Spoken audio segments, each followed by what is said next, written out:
For me, making myself visible, at first I was really apprehensive about it. Like, I wasn't sure about, getting filmed and, allowing myself to be online because, I do have a job and the people at my job don't know about my situation.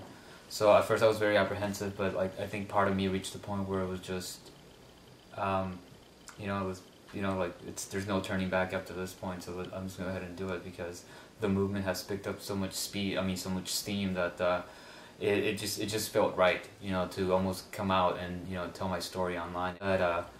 That feeling that maybe somebody might come across this and like they might ask you a question or something like that. But I was just I had reached a point in my politically conscious and just knowing the fact that it was really important for us to tell our stories and for that to be out there, and how a lot of other people were putting themselves, a lot of people that were in our situation were doing the same thing. So it was almost in a way in solidarity to go along with what they were doing. But I think for me and it was like baby steps, whether it was a rally or there was a something in school where you go and they ask for a testimony. But like for me, like the turning point in where I was just like I need to like come out, and it was when I recently in May, when May or July, I can't remember the exact date, when the poor students were in McCain's office, and they just sort of like we're here and listen, hear us out. Especially one of the individuals who was a queer student from Iran. The guy was facing deportation to a country where if, you're gay, you get killed.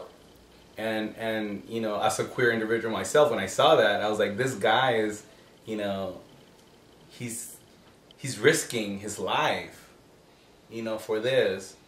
It was a very, like, it touched me deeply because, I started, made me think, it's like, I don't, I'm not from Iran, I'm not, if this guy was able to do that, to risk his life, for us, I just had to, like, try myself, come out not just as a undocumented person, but as a person of, as a queer individual.